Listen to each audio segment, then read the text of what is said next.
Hello tout le monde et bienvenue dans cette formation Deep Learning de zéro à TensorFlow.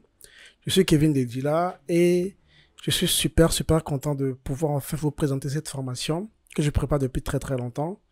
Alors dans cette formation, nous allons apprendre le Deep Learning vraiment de zéro à TensorFlow. Nous allons apprendre les bases du Deep Learning.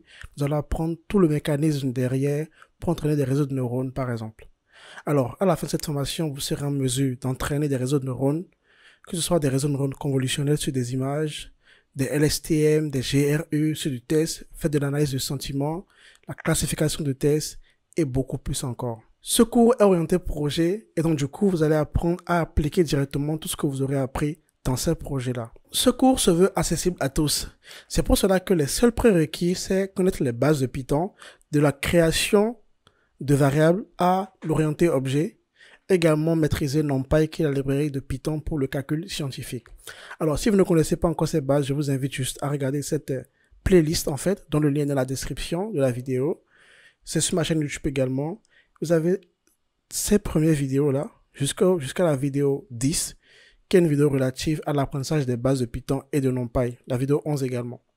Alors, vous maîtrisez ces bases-là, vous êtes en mesure de suivre cette formation d'une très bonne manière. Nous allons expliquer les mathématiques, en fait, du Deep Learning dans cette formation, mais nous allons l'expliquer avec du code. Donc, nous ne parlerons pas trop de formules mathématiques, nous allons aller avec du code pour vraiment comprendre ce dont on parle. Alors, si vous suivez cette formation sur Gumroad, c'est que vous l'avez acheté, vous avez opté pour la version payante et je vous en remercie. C'est grâce à vous que cette vidéo ou cette formation est disponible gratuitement sur YouTube pour tout le monde. Alors, avec la version payante, vous avez justement accès au code source, mais surtout également au live mensuel ou j'espère hebdomadaire que nous aurons pour justement discuter des questions que vous aurez. Je pense que YouTube, c'est une plateforme excellente, mais malheureusement, c'est une plateforme distrayante également. Et donc, du coup, avoir une plateforme ailleurs où vous avez justement ce contenu un peu en avance par rapport à YouTube vous permet justement de pouvoir le faire en avance et de poser des questions. N'hésitez vraiment pas à être présent lors des lives que nous ferons et poser le plus de questions possible par rapport à la data science, par rapport au deep learning, également à la carrière, à la recherche d'emploi et autres. Si vous suivez cette vidéo sur YouTube, n'hésitez vraiment pas à vous abonner et à activer la cloche de notification. Cette formation est une lourde formation de 40 vidéos au moins, donc du coup, vous ne devrez pas rater aucune des vidéos.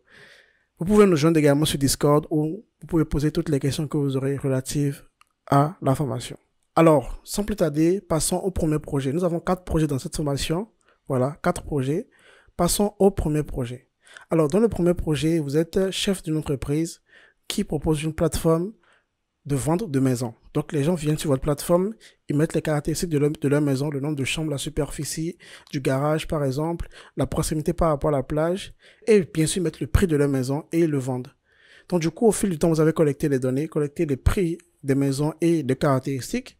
Et du coup, vous avez remarqué que les vendeurs, justement, au fil du temps, modifient le prix de leur maison et vendent. Donc, vous avez envie de leur proposer un prix pour chaque maison. Vous avez envie de proposer un prix qui est le prix le plus optimal possible, qui leur permettra de vendre le plus rapidement possible.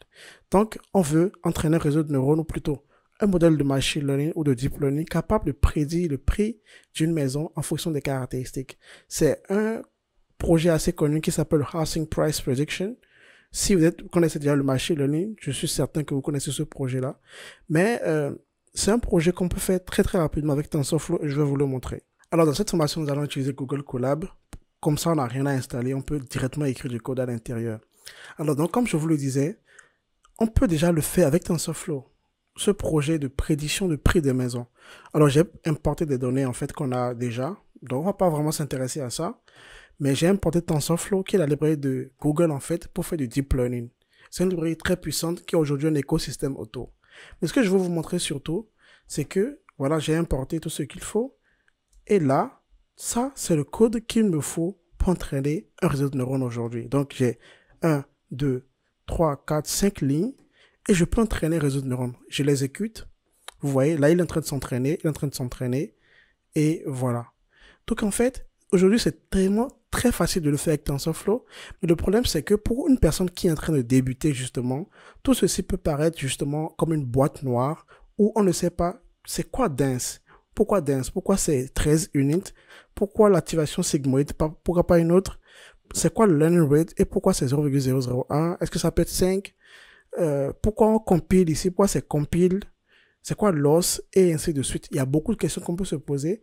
Et même si quand on comprend un peu, on ne sait pas vraiment comment l'améliorer, ou bien plutôt comment créer d'autres architectures si on le souhaite. Donc en fait, cette formation, en tout cas dans ce premier projet, nous allons reproduire exactement ceci. Nous allons écrire tout le code en fait reproduit. Nous allons écrire un mini TensorFlow qui est exactement comme le vrai TensorFlow et qui fera la même chose, mais nous allons justement coder chaque partie de ce processus-là nous-mêmes. TensorFlow, c'est une grosse librairie, on ne peut pas vraiment avoir toutes les fonctionnalités, mais les fonctionnalités qu'il faut pour faire ceci, nous allons le faire nous-mêmes, et ce faisant, apprendre comment créer également une librairie, comment agencer tout cela, comment faire de l'orienté objet pour avoir un résultat aussi intéressant. Alors, ce que nous allons faire, c'est quoi? Nous allons commencer par un exemple très très simple. Nous allons juste considérer deux maisons, parce que notre chef d'entrepôt nous a remis par exemple plusieurs données. Nous avons environ 100 000 maisons, les caractéristiques et également le prix. Nous allons juste considérer deux maisons. Deux maisons et seulement la caractéristique nombre de chambres. Donc nous allons juste regarder le nombre de chambres et le prix des maisons. Alors, voici une liste de deux maisons. Première maison qui a 2 chambres et 10 000 euros comme prix. Et la seconde maison qui a 4 chambres et le prix c'est 20 000 euros. Alors cette liste c'est bien, mais j'ai envie de le présenter d'une meilleure manière. Donc nous allons importer déjà NumPy as NP pour le calcul, bien sûr. Voilà, je vais zoomer un peu. Voilà, très bien. Et on peut importer également Panda. Alors si vous ne connaissez pas Panda, c'est pas grave. C'est vraiment pour manipuler les données, mais une fois de plus, vous pouvez suivre cette formation. Le reste des vidéos, c'est sur Panda. Très bien, revenons ici. On va importer également Matplotlib pour de la visualisation, de type visualisation, et on verra à quoi cela va servir. Très bien. Donc ce que je vais faire, en fait, c'est que je vais mettre en fait ces données-là dans un petit tableau, beaucoup plus présentable, et nous allons voir ce que ça donne. Donc, n'hésitez pas à coder en même temps que moi pendant que vous suivez cette vidéo. Ça peut vous permettre d'apprendre autant que moi. Parce que j'ai beaucoup appris en préparant cette formation. Donc, je mets en fait cette liste-là à l'intérieur. Donc, je la copie. Et je mets cette liste de maisons à l'intérieur comme ceci. J'exécute. Et j'affiche data. Vous allez voir. Voilà. On a notre petit tableau. Chaque ligne, c'est une maison. Et chaque colonne, c'est, par exemple, ça, c'est la caractéristique. Et ça, c'est le prix. C'est la variable cible. On va dire, c'est ce qu'on veut prédire. Alors, quand on regarde ceci, on a l'impression qu'il y a une relation très, très apparente. 10, c'est 2 fois 5. 20, c'est 4 fois 5. Donc, on a l'impression que le prix, c'est 5 fois le nombre de chambres. Ceci, c'est très intéressant. Donc, on a quoi? Prix égale 5 fois le nombre de chambres. Donc là, on a une relation qui a l'apparence linéaire. Donc, nous n'allons pas juste regarder, nous allons essayer d'afficher cette relation linéaire justement. Donc, on peut faire plt.scatter, on affiche sur l'axe des abscisses le nombre de chambres, ok? Et on affiche sur l'axe des ordonnées, en fait, le prix des maisons. Donc, on fait ça comme ceci. Vous voyez, on a nos deux points qui sont là. Ce qu'on peut faire, c'est qu'on peut les mettre en rouge rapidement. OK? On peut les mettre en rouge. Puis après, nous pouvons tracer la courbe, justement. La courbe, la droite, pardon, qui passe par ces deux points-là. Voilà. Et nous pouvons mettre, bien sûr, très rapidement, isLabel, c'est justement le nombre de chambres. Et YLabel, ok, YLabel, c'est le prix. Et on fait bien sûr plt.show. Voilà. Donc on a bel et bien notre droite qui passe par ces deux points-là. Et on a justement cette relation 5. Le prix c'est égal à 5 fois le nombre de chambres. Donc on pourrait dire que nous avons une relation de type Y égale à 5x. Avec X étant le nombre de chambres et Y égale le prix. Donc on a une droite parfaite. Et donc du coup, on peut s'arrêter là et dire qu'on a un modèle. Vous voyez, on a un modèle. Et notre modèle, c'est quoi? C'est justement cette fonction-là. Ou cette droite-ci, c'est la même chose, qui nous permet de prédire le prix, en fait, d'une maison future en se basant juste sur cette relation-là. Donc, du coup, prochainement, on a une maison qui a 3 chambres. Ben, on dira que c'est 3. On arrive ici, c'est 15. Et c'est quoi? C'est 3 fois 5, 3 ici. Donc, ça, 5 fois 3, c'est 15. Donc là, c'est super.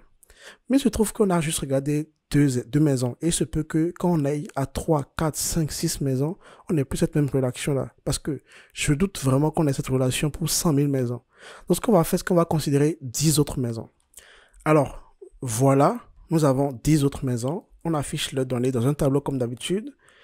Et tout de suite, quand on regarde, on voit que, voilà, ces deux maisons ont le même nombre de chambres, mais n'ont pas le même prix. On a notre relation qui marche ici. 3 fois 5, 15. Mais ici, 3 fois 5, 15 n'est pas respecté, on a 20. Et voilà une maison qui a une chambre, et au lieu d'être 5, puisque c'est 5 fois 1, c'est 3,5. C'est un peu bizarre. Ce que nous allons faire, nous allons afficher ces points-là et voir ce que ça donne. OK? Donc, nous allons afficher ces points pour voir ce que ça donne sur notre courbe, justement, de nombre de chambres et le prix. Nous allons arrêter avec cette droite-là et on exécute. Très bien. Vous voyez ceci? C'est très intéressant. On voit que, justement, notre droite y égale à 5x, c'est-à-dire le prix est égal à 5 fois le nombre de chambres, ne fonctionne plus vraiment parce que, du coup, on a des points qui ne sont pas vraiment sur une droite. Mais on a une tendance linéaire. On peut remarquer qu'on a une tendance linéaire très intéressante. Donc, du coup, on peut toujours utiliser une droite pour s'en approcher. Et si on se rend compte qu'on ne pourra plus avoir un modèle parfait, c'est-à-dire une fonction parfaite qui vraiment, tous les points sur cette droite-là, c'est pas possible. Donc, du coup, ce qu'on peut faire, c'est d'obtenir la meilleure droite possible qui puisse nous permettre d'être le plus proche possible de cette prédiction-là. Donc, du coup, si pour ce point, par exemple, on a une droite qui est là, la droite soit très très proche, ça veut dire qu'on fera une prédiction qui est très proche de la réalité. Alors, on peut afficher notre précédente courbe qui était data nombre, notre précédente droite, pardon, data n nombre et data n chambre ici, fois 5, puisque c'était le prix c'était 5 fois le nombre de chambres. Et on exécute.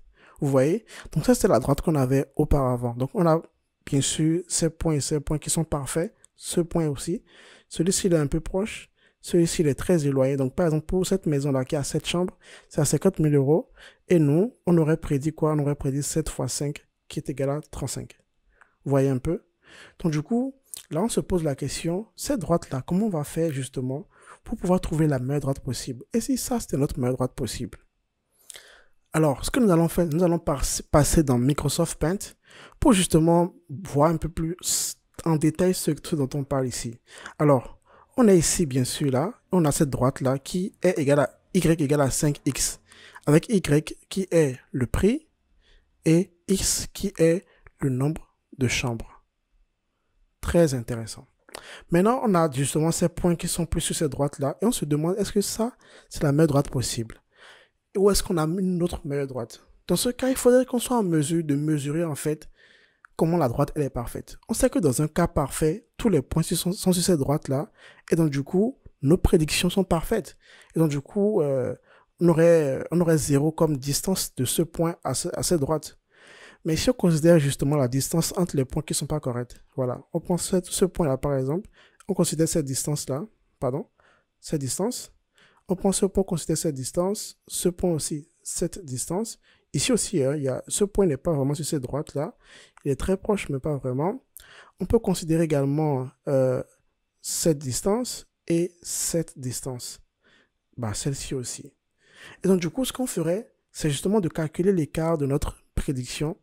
Et cela pourrait nous aider justement à faire la somme de ceux-ci et avoir une idée de comment cette droite-là n'est pas parfaite en fait, jusqu'à quel niveau elle n'est pas parfaite, c'est quoi son erreur. Alors, dans ce cas, ce que nous allons faire alors, ça veut dire quoi? C'est qu'on va faire calculer, puisque ceci est notre modèle, on va calculer le Y moins le Y modèle. Ou si vous voulez, on va calculer le prix moins le prix modèle. Ok? Donc, le prix modèle, c'est ce que nous, on aura prédit avec notre modèle. Donc, par exemple, pour ce point-là, celui-ci, on a le vrai prix, c'est 20. OK? Donc, le prix, c'est 20. Très bien. Et le modèle a prédit quoi? Le modèle a prédit 3 fois 5, c'est 15. Donc, on fait moins 15. Et c'est égal à 5. Voilà. Donc, ça, c'est l'erreur pour ce point-là. Et on peut le faire pour tous les points et après, on fait la somme. Et la somme pourra nous dire l'erreur justement de ce modèle particulier. Et donc du coup, si on prend une autre droite, par exemple, qui passerait par ici, comme ceci, bon, on peut calculer la distance justement entre ces points et ces droites-là, et ainsi de suite. OK? Alors, il y a un problème quand même qui se pose dans ce raisonnement-là. C'est quoi ce problème-là? Supposons qu'on avait un point rouge. Alors, je vais changer de couleur vite fait. Je vais changer de couleur rouge. Je prends la couleur rouge ici. Donc, supposons... est-ce qu'on a le... Très bien. Supposons qu'on a un point là ici. Et c'est une maison réelle qui a 3 chambres et dont le prix c'est 10. Ce qui allait se passer, c'est quoi?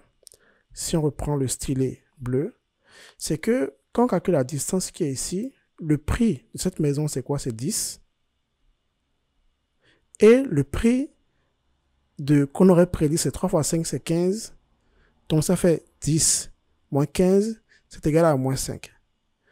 Donc en faisant la somme, par exemple, de ceux-ci, on aurait eu 0 en fait. Donc c'est comme si en fait, on a une droite parfaite alors qu'on n'a pas une droite parfaite. Donc notre raisonnement en fait que l'erreur s'annule. L'erreur ici plus l'erreur ici s'annule. Donc ça, ce n'est pas intéressant pour nous. Donc ce qu'on peut faire, c'est qu'on peut considérer la valeur absolue. C'est-à-dire que ici, c'est 5, n'est-ce pas? On considère que c'est 5. Ici, c'est moins 5. On prend la valeur absolue. Et ce sera 5 également. Donc ici, la somme fera 10. Donc du coup, si on considère juste ces deux points-là, l'erreur sera 10. C'est très intéressant. Mais il y a un petit souci qu'on veut ajouter, une nouvelle couche qu'on veut ajouter. C'est quoi? C'est que vous voyez par exemple ce point, il est très très proche de la note droite. Ça veut dire quoi? Ça veut dire que notre modèle en fait, il prédit, par exemple ici c'est 6 chambres, donc 6 fois 5 c'est 30. Mais la valeur réelle de cette maison c'est peut-être 31 000. Donc du coup, il est très proche. Donc c'est pas si grave que ça. Donc si pour un client, un vendeur, sa maison, le prix réel qu'il doit vendre pour mieux vendre, pour vite vendre, c'est 30. Et qu'on prédit 31, c'est pas si grave que ça. Mais quand on prédit, par exemple, pour cette maison qui a 7 et qu'on a prédit 35, alors que le vrai prix, c'est 50, c'est très grand. Donc, on veut avoir une manière de faire considérer le modèle que les écarts trop petits, c'est pas grave, mais les écarts trop grands, c'est très grave. Pour cela, nous allons passer au carré. C'est-à-dire, au lieu juste de prendre la valeur absolue, nous allons prendre le carré désormais. Donc, le carré nous donnera quoi? Ici, 25. Et ici, le carré nous donnera également 25. Donc, désormais, notre somme, ce sera 50 à chaque fois. Alors, cela nous permet bien sûr d'avoir des valeurs positives. Donc, il n'y a plus ce problème de 5 et de moins 5 qui s'annulent. Mais ceci a une propriété très intéressante. Imaginez que le prix réel d'une maison, le prix réel d'une maison, c'est 10,5. Et le prix du modèle qu'on a prédit, c'est 10. Donc, l'erreur, c'est 0,5.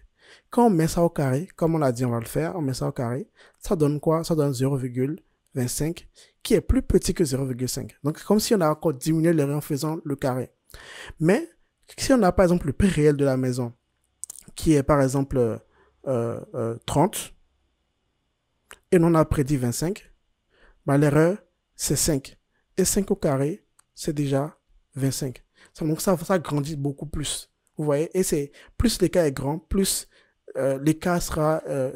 plus l'écart ou l'erreur est grande, plus on aura un nombre ici très élevé. Donc, du coup, qu'est-ce qu'on fera désormais? Pour chaque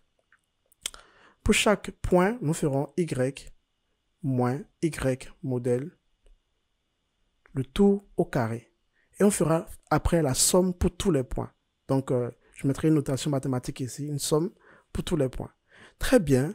Vous savez quoi? On ira coder tout ceci dans Google Colab. Alors, quand on arrive dans Colab, la première chose qu'on va faire, c'est d'abord écrire la fonction de notre modèle. Donc, def modèle, ça nous prend quoi? Ça prend quoi? X et un paramètre qu'on va appeler W. Donc, c'est ça, par exemple, c'est le 5. On va mieux expliquer ça tout à l'heure. Donc, le Y, c'est égal à quoi? C'est égal à X fois W. Et donc, du coup, X fois W. Et donc, du coup, on retourne le Y. Alors, cette fonction nous permettra de pouvoir définir une seconde. Cette fonction permettra de définir plusieurs droites. Donc, par exemple, nous avions la droite Y égale à 5x, n'est-ce pas? Y égale à 5x. Donc, du coup, ici, ça veut dire quoi? Ça veut dire que le W, ici, en fait, c'est 5. Très bien. OK? Donc, du coup, on peut avoir une droite qui est égale à 5x, donc W serait 6. Vous voyez? Et donc, du coup, cette fonction nous permet de définir plusieurs modèles. Donc, on va dire que c'est l'architecture de notre modèle et W, c'est le paramètre qui change. Très bien. Donc, on a notre modèle. Ça veut dire quoi? Ça veut dire que si, par exemple, on fait modèle et le X, qui est le nom de chambre, c'est 3, et que le W, c'est 5, notre modèle, c'est 5. Donc, du coup, modèle de 3 à 5, c'est quoi? C'est 15. Très simple. Très bien. Maintenant, nous voulons calculer l'erreur. L'erreur, comme on l'a vu tout à l'heure. Donc, on va écrire une fonction erreur. Cette fonction erreur prend quoi? Bah, du coup, on doit faire y moins y modèle, le tout au carré. Y modèle nous vient de ceci. C'est le résultat de ceci. Donc, il faut qu'on ait déjà le x et le w, bien sûr, et le vrai y, puisqu'on fera y moins y modèle. Donc, il faut qu'on ait y aussi. Alors, je vais mettre tout ça dans un meilleur ordre. On mettra sy et w à la fin. Et donc, du coup, qu'est-ce qu'on fera premièrement? On doit calculer d'abord le y modèle. Donc, y modèle sera égal à la fonction. On applique la fonction modèle en mettant x et w. Très bien.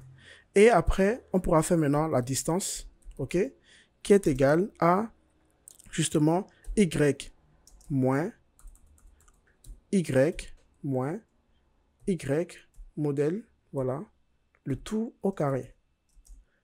Donc ça, c'est ce qu'on fera pour chaque élément. Et à la fin, on fait la somme, n'est-ce pas? Donc du coup, on peut retourner np somme de distance.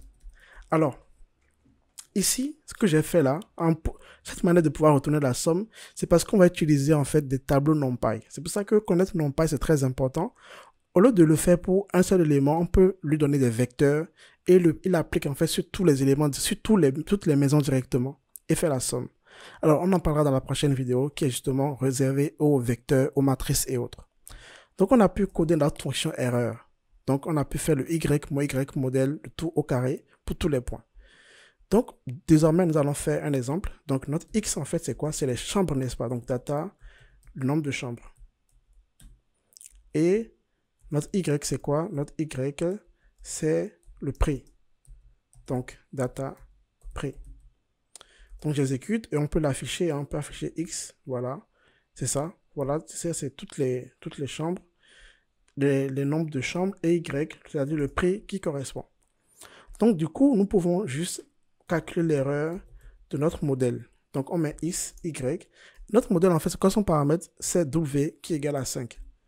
Donc, on fait l'exemple et on trouve 342,25. Ça veut dire quoi? Ça veut dire que quand on prend cette distance au carré, plus cette distance au carré, plus cette distance au carré, plus celle-ci au carré, plus celle-ci, et ainsi de suite, on trouve combien? On trouve 342, et quelques. Voilà. Donc, du coup, qu'est-ce qu'on peut faire ici? On peut essayer de changer ce W là, le W qu'on a là, et justement, ça va nous donner d'autres droites, puisque si on parle par exemple W égale à 6, on aura la droite Y égale à 6x, qui est censée être, une droite comme ceci, par exemple. Hein, c'est juste un exemple, hein, parce que du coup, la prédiction pour chaque chambre sera beaucoup plus chère. Donc, du coup, ça veut dire quoi? Modifier le W, c'est trouver un autre modèle. Donc, ça, c'est un autre modèle. Et pour ce modèle, on peut faire le même calcul et trouver l'erreur. On peut également prendre un modèle qui est beaucoup plus bas ici, donc qui est sujet des prix plus bas. Donc, du coup, par exemple, supposons que c'est un modèle, donc, y égale à 4x. OK? Y égale à 4x. On pourra calculer également son erreur et le comparer à ce que nous avions ici. Très bien.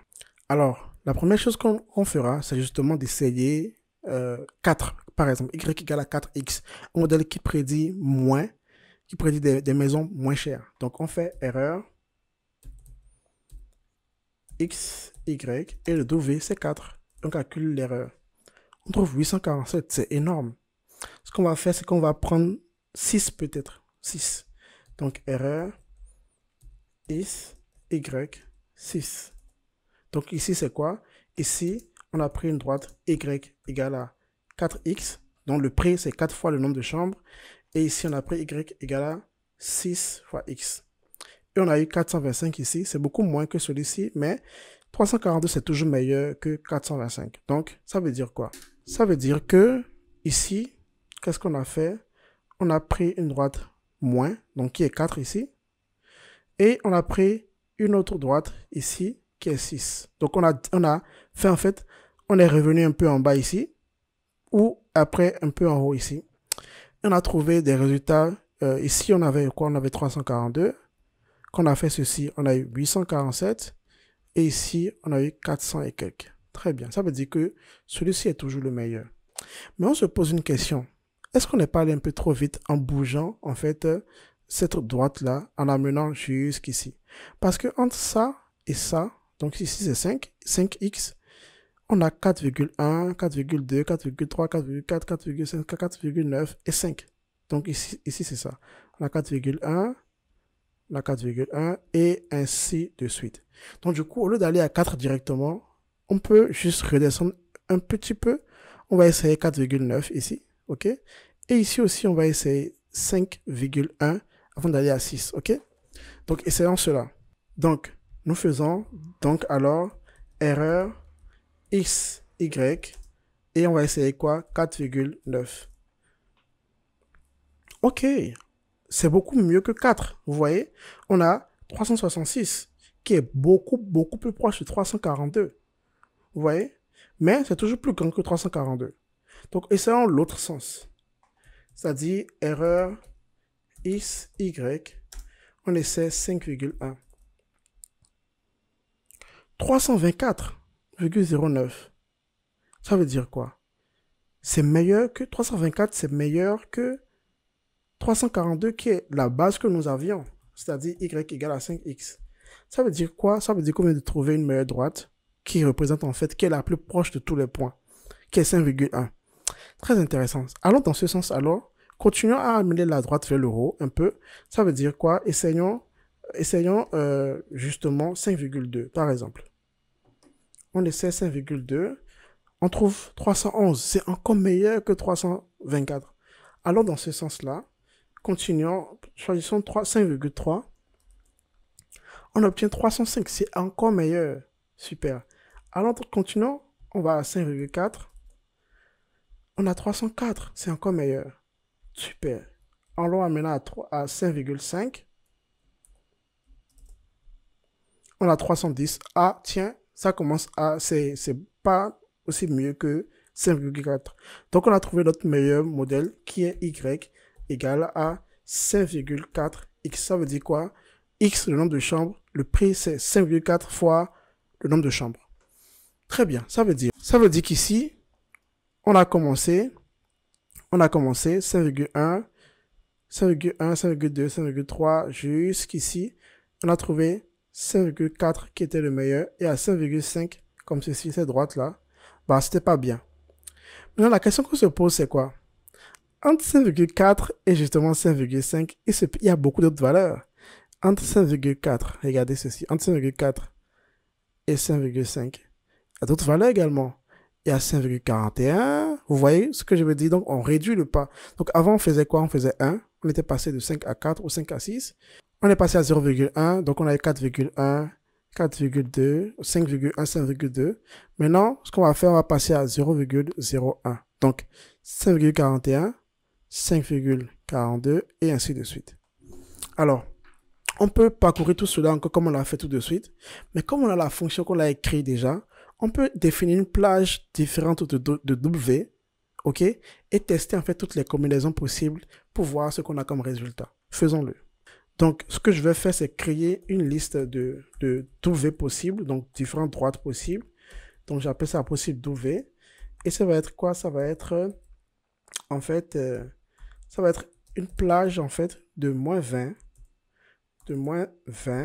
à 20. Et avec un pas, c'est-à-dire le pas, au lieu de prendre 5,41, non, on va aller à un pas beaucoup plus important, 0,001. Vous voyez, là, ça veut dire qu'on va évoluer petit, on va modifier les droites vraiment de façon très, très petite. Et donc, du coup, on va avoir une liste d'erreurs. Donc, pour chaque W possible, on va avoir une liste d'erreurs. Donc, je vais appeler ça errors, qui est une liste. Donc, OK. Donc, du coup, qu'est-ce qu'on va faire? Pour chaque W dans possible W. Pour ça, W dans possible W. Deux points. D'abord, on va calculer son erreur qu'on va appeler E, qui est égal à justement notre fonction erreur qu'on a. On va lui donner X, Y, et donne ce W là, celui-ci. Donc pour chaque W. Et donc du coup, ce qu'on fera, c'est qu'on va ajouter cette erreur là à notre liste pour pouvoir la sauvegarder. Donc on fait ça. On fait ça. Super. Et donc, du coup, on lance l'opération. Donc là, on est en train de parcourir plusieurs droites ensemble. Alors, ça a terminé d'exécuter. Ça veut dire qu'on peut désormais voir, en fait, tout ce qui s'est passé. On va essayer d'afficher tout cela de cette manière-là. D'abord, on va avoir une figure un peu grande. Fig size égale à 18. Alors, ça, c'est rien d'important, hein, juste pour avoir une grande figure. Donc, ce qu'on fera, c'est quoi?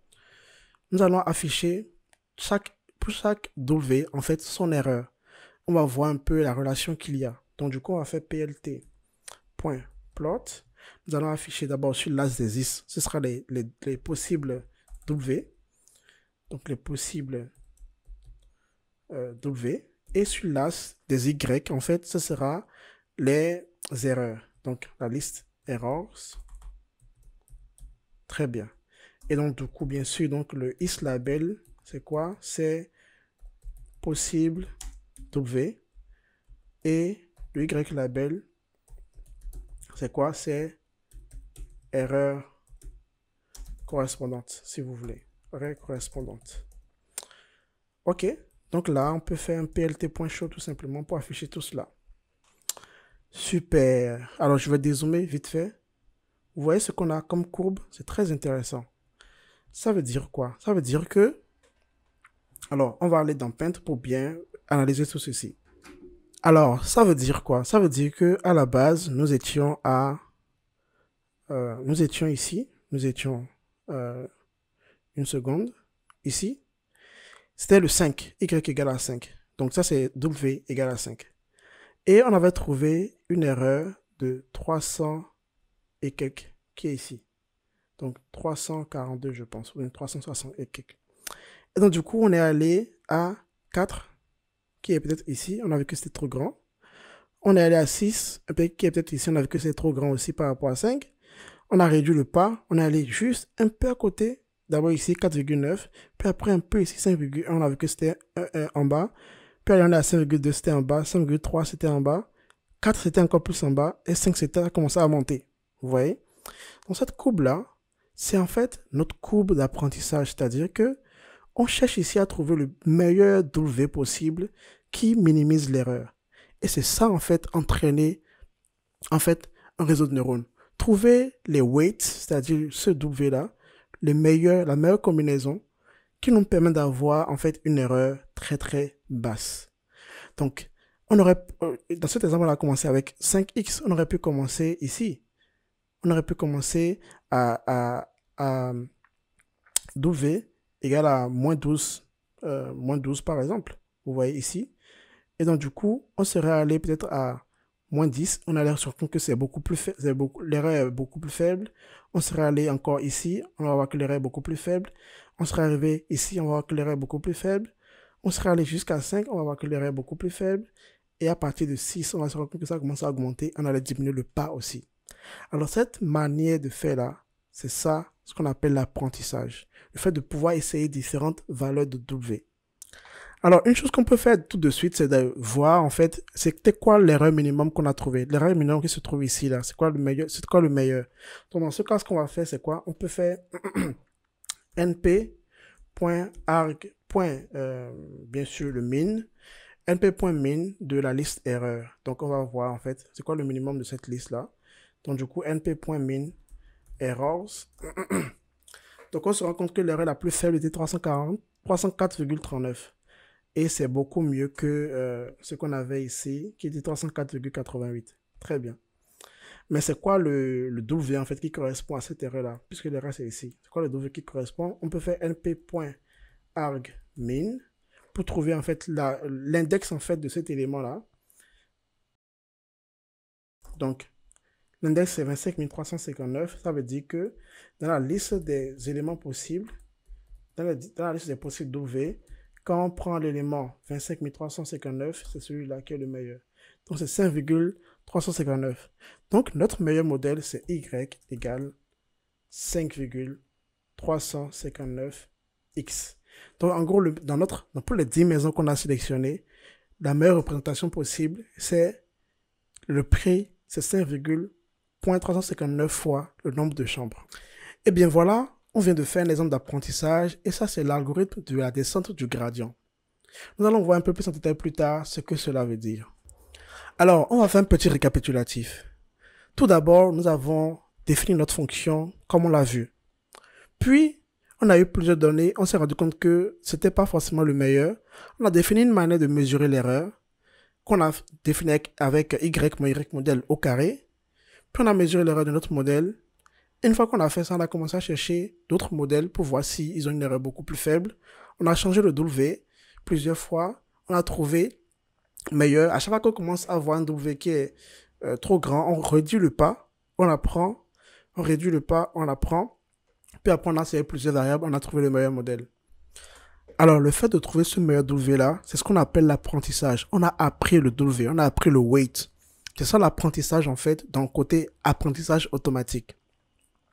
Alors, pour faire chaque erreur, ça c'est notre fonction erreur, qu'on peut appeler en anglais la fonction loss. Vous allez voir ici, quand on avait entraîné avec TensorFlow, vous voyez, il y avait un loss ici. Donc, vous voyez 319, c'est l'erreur. Et donc, du coup, à chaque fois qu'on calcule l'erreur, ça veut dire qu'on parcourt toutes les 10 maisons. Et chaque parcours d'une maison est appelé, chaque parcours de toutes les maisons, en fait, pour trouver l'erreur, s'appelle époque. OK? Donc, du coup, ici, quand on monte ici, vous voyez, époque, il y a eu 25 valeurs des W, en fait, qui ont été essayées pour, à chaque fois, diminuer l'erreur. Vous voyez ici, époque 1 sur 25, 319, 2 sur 25, 445, et ça diminue au fil du temps. Donc, du coup, c'est comme ça se fait également avec TensorFlow, et nous venons de reproduire, en fait, un exemple d'apprentissage. Donc, on a appris époque. Alors, le pas, en fait, d'apprentissage, vous voyez, on faisait 1, donc de 5 à 4 ou de 5 à 6. Puis après, on a diminué, on est passé à 0,1, donc 4,1, 4,9, 5,1. Puis après, on a diminué encore plus pour faire cette plage-là. Donc, on a fait en fait 0,001. Ça, c'est ce qu'on appelle le learning rate, la vitesse d'apprentissage. Donc, on va l'écrire ici. C'est ce qu'on appelle le learning rate. Alors, dans notre code avec TensorFlow, le voilà ici. Vous voyez, c'est 0,01. Donc, du coup, on voit déjà quelques similitudes avec le deep learning, en fait. Et ceci, c'est un exemple d'apprentissage. Maintenant, il y a quelques questions qu'on peut se poser, c'est-à-dire quoi? Quand on prend un point, est-ce qu'on est obligé, est-ce qu'on prend un W possible, est-ce qu'on est obligé d'essayer la valeur avant et la valeur après avant de savoir que, par exemple, ça diminue? Non. On n'a pas besoin de le faire. Le concept de dériver nous permet de pouvoir le trouver rapidement. Et c'est un concept qu'on va apprendre dans la 3e vidéo de cette formation. Et si, en fait, toute cette donnée-là, toute la donnée, c'est-à-dire les 10 maisons, c'est tranquille, on peut le sauvegarder sur notre PC. Si on a 100 000 maisons, 1 milliard de maisons, comment on va faire l'entraînement? C'est une question qu'on se pose également. Alors, quand on considère plusieurs caractéristiques, là, juste on a considéré seulement le nombre de chambres. Et si on considérait plusieurs autres chambres, donc du coup, on aurait considéré plusieurs autres caractéristiques comme la superficie du garage, la proximité à la mer et ainsi de suite. Bah, du coup, on aurait plusieurs caractéristiques et comment représenter ces données-là. Et du coup, j'imagine qu'on aurait plusieurs W également. W1, W2, W3 et ainsi de suite. Alors, comment tout cela se passe? Très bien. Une autre question, c'est, et si la tendance ici n'était pas linéaire? Et si on avait ces points-là qui commençaient à être un peu en bas ici, ça faisait un peu comme ceci. Notre hypothèse de base avec y égale à 5x ne serait pas vérifiée. Dans ce cas, qu'est-ce qu'on fait? Voilà tant de questions très très intéressantes dont on va trouver les réponses dans les prochaines vidéos qui suivent. Alors cette vidéo c'est vraiment pour vous apprendre les bases et comprendre le processus qu'on utilise d'habitude.